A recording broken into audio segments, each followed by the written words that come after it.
Kevin Jennings was a breakout star at the quarterback position for the Mustangs a year ago, and he is back with SMU for another go at it as we get set for the 2025 season. And Kevin is kind enough to join us right now. Kevin, appreciate the time. Thanks so much for doing this, and how you been? Yes, sir. I've been pretty good, and I appreciate you for having me on. It's a blessing, and I appreciate you so much. Yeah, well, we thank you for coming on, and also the Maxwell Football Club, I guess this was yesterday, they announced their watch list for the season, and they had you on the watch list. So that's got to be pretty exciting stuff to get that recognition. Yeah, definitely. Just saying that, it was definitely an honor just to, be recognized one of the top players in the nation, and, you're going to see how I play out this season. Yeah, and also, you look at your journey, right? There was a time that you weren't on these lists. You weren't highly touted. You were relatively an unknown, and now going into this football season, people are not only talking about SMU, but when they talk about SMU, they are talking about you. So how has this offseason kind of been when you know the journey, you know the grind that got you to this spot, but it wasn't always with so many people paying this much close attention to you? Yeah, the offseason has been great, just getting to put the work in with my teammates, my brothers, and all of that, just going at it every day, just competing and stuff like that, some of the season's been going really well. So I'm just excited to see what this team going to bring next year with this upcoming year right here. I think we're going to have a really good season, so I'm excited for it. I know you're getting ready for this season, but when we talk about this program, we got to start with last season. First year in the ACC. You guys go to the ACC championship game. You also ended up going to the college football playoff. You had 11 total wins. How do you look back at what this group was able to accomplish a year ago? Yeah, we had a great season last year, but that's behind us. It's time to move on from that and just kind of take pieces that we did last year and put it together on this year so it can be successful again. But the main goal is always for us to win a championship and go to the Natty. So that's our goal right now. And we're just trying to, work every single day until we fix that goal and get to that goal. Yeah, and clearly hearing you say that, and then also hearing you dub this season as a revenge tour, I like that competitive fire where you guys did accomplish a lot last year, but this isn't a satisfied or a complacent group. So I'm just wondering, with how the season did end, with you guys losing that ACC championship game, with you guys losing to Penn State in the college football playoff, you talk about learning opportunities. What do you think you learned from those last two games of the season individually?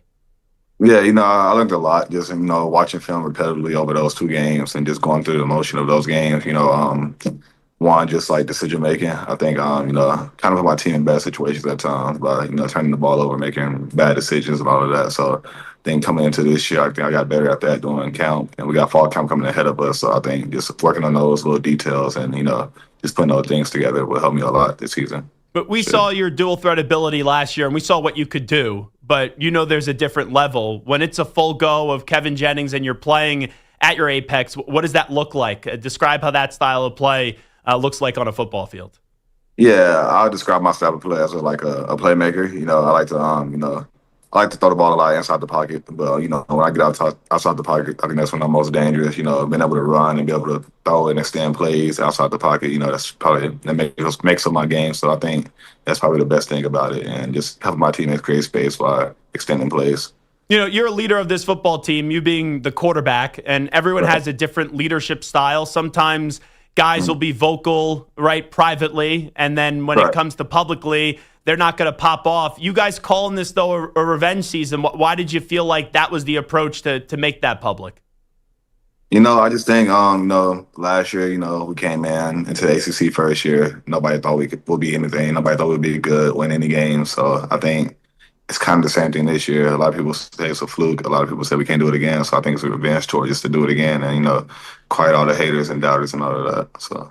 So you don't feel like this group, even after what you guys did last year, that you guys are getting respected in your own conference or even nationally when you guys look for an opportunity to win it all? That's what you're telling me?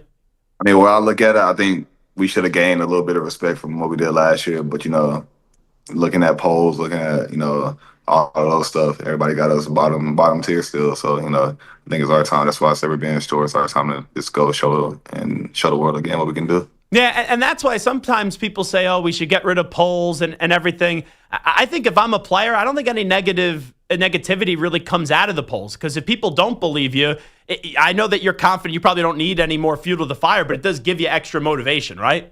Yeah, definitely, yeah. But, I mean, that's what we need, though. I think we need the haters hating, and just for us to prove the others wrong. I think that's what we play at our best, So yeah. Kevin Jennings here with us, the SMU quarterback. We're going to see what's in store for the Mustangs as they kick off their season 32 days from now up against East Texas A&M. All right, talk to me about your head football coach, Relishes. I know he made a bunch of news at ACC Media Days going after the SEC, but you see him on a daily basis, right? The guy's done a really good job at that program. Describe who Coach is to me.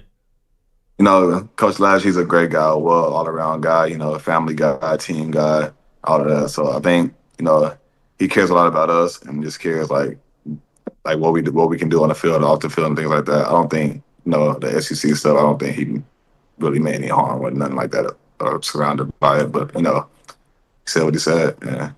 Yeah. Why do you two mesh so well? Because a lot of times, right, the quarterback and the head coach, you never know where that relationship's going to be. But it seems like you guys have really good synergy with one another. Right. I think he just let me play my style of game. He's never harping on me too much. The bad mistakes I make, or he just let me go out there and play freely and play how I want to play. So I think that's definitely a connection right there. Just him allow me to do that is where I play my best. And And circling back to the disrespect that you guys are feeling as a program, this even shows it. I know it's the nature of the sport right now. You have a good season, and then if you're playing at a place like SMU that is not a signature brand like how we associate some of the other signature brands like in Alabama or Georgia, Notre Dame, people be like, oh, Kevin Jennings, he's going to leave. Why did you elect to stay this offseason and say that this was the best spot for you, where with NIL and transfer portal, you had an ability to leave if you wanted to? Right. I think it's definitely the brotherhood. It's the brotherhood we have at SMU. It's unmatched compared to anywhere else, I believe. So, just having my brothers alongside with me, I wanted to disappoint them. And also just, having a great coaching staff that we have. We had no coaches leave. We have the same coaching staff this year. So I think that plays a big part of me just standing and believing in them and them also believing in me. So I don't think I can go anywhere else that we, can't do I can't go anywhere else that I can do things at SMU. So we can go to the playoffs, we can go to the Natty, we can do all of that. So there's no point in leaving while I'm in my hometown, Yeah, so those are obviously your team goals, right? You want to go back to the ACC championship game, you want to win it, and then you want another opportunity to go win a national championship. Individually, though, what are your individual goals that you set for yourself this year when you separated from team goals? Yeah, the sky's definitely the limits to me. I pace it to the highest that can be, the Heisman Trophy. So, that's the goal for me right there. Yeah, and I'm a Heisman Trophy voter, and I read a lot of this stuff right now, and people are saying, Kevin Jennings is an underrated name for the Heisman Trophy this year. Just to hear people mention you in that conversation that, oh, you have a chance to win the Heisman Trophy this year, just what does that mean to you?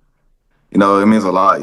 Looking back years ago, my name was nowhere to be mentioned above, not nowhere near Heisman, nowhere near nothing. So just looking back at that and just being in this position I am now, it's honestly just a blessing, and I'm just thankful for it. And how do you not let the success impact you? Just wondering, because it seems like you're pretty level-headed, you're fully committed to the team, and you're still motivated that last year isn't enough and you really want more. Yeah, just like I kind of said earlier, the brotherhood we have, they kind of say on me about if I get too high and things like that. And also just my family, my parents, my brothers, my sister, all of those, they keep me level headed, never let me get too high, never let me get too cocky. So, I appreciate all of them, and, they're the main reason for that. We know that this is a game of change. Brashard Smith, right, is now in the NFL. He was a major player for you in that backfield last year. How do you guys go about replacing his production from a season ago? Yeah, it's always tough losing a guy like Brashard Smith. Hope he does well in Chief. He's gonna be a great player for them for sure. So I believe. So just next guy mentality. We got 4 good backs that's coming in this year, and I think they all can be capable of doing something like Brashard did last year. And I'm just excited to see what they're gonna produce this year. And we got a loaded squad right there, so I'm excited for it. You now knowing that you're the guy from the start, because last year, right, it was a few weeks where you weren't starting before they handed the baton over to you. Right. What does that do for you, right, in your preparation for a season? Yeah, it's kind of different. Going into the season last year, having to compete for the spot, it was a mentality where I had to be perfect at practice, and that doesn't always go well. So at practice, I would just find myself trying to be perfect and not playing how I normally play. But this year, I feel like I have the freedom to come in and just be myself, make mistakes at practice, and just learn from that. So I think it's definitely a big change from last year to this year. Yeah, and then also it's kind of funny because, right, when you get to NFL training camp now, and I know, right, you're still in college, but we see people tracking the stats of practice. Yeah, It's okay to make mistakes in I'm practice. saying. I want my quarterback to make mistakes in practice because Right. they're getting it out then rather than in the game.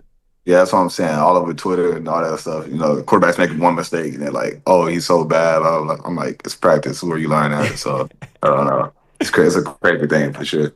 How about growing up as a kid? Who were some of your favorite quarterbacks? Who were some of your favorite football players that you really had a keen eye for? Yeah, favorite quarterbacks. You got Aaron Rodgers, you got Lamar, and you got Marcus Mariota. I was a big Marcus Mariota fan when he was at Oregon. And then just football players in general. I'll say my uncle Corey Coleman, just what he could do on the field was electric. So I love watching him. Yeah, having, right, a football family background, just how much does that help you now? Just out of curiosity. Yeah, it definitely helped me a lot. Just definitely when I was a kid, just seeing him doing that at that level, it just motivated me that I can go and do it at the level as well. And I'm here today, and it just he pushed me a lot. So I give all thanks to him. And obviously you're grounded, you're focused on the now, but you keep on playing like this, the next level conversation starts to happen. What are your dreams eventually as an NFL quarterback? You know, dreams of the NFL quarterback, just honestly just getting drafted for, that's a big goal. That's a big step. No matter where I'm drafted at, just being there, that's a big step in my journey. Something I always dreamed about. So, I'm just ready to get to that moment and, be on the draft stage and hear my name be called. Yeah, alrighty. The last thing I'll ask you, when I say the name Jordan Hudson, a lot of people are going to think of Bill Belichick's girlfriend at UNC. But you have a wide receiver, Jordan Hudson, who you guys are expecting a lot out of this year. Just what are your expectations for him as you guys continue to perfect that relationship that you guys got going on right now? Yeah, like you said, we expect a lot of things out of that guy. He had a great spring camp. Every ball that went his way, it was almost caught every single ball. So, I'm just excited to see what he's going to produce this year. I know he's going to have a big year, and, we'll see what it comes with. Just look out for the name for sure, Jordan Hudson. You have a great year. Well, hey, we're excited to see what you guys have in store as the encore for this upcoming season. It was a joy to watch you guys last year. And good luck and good health, and we appreciate you jumping on board with us. Yes, sir. Thank you. Appreciate you having me on.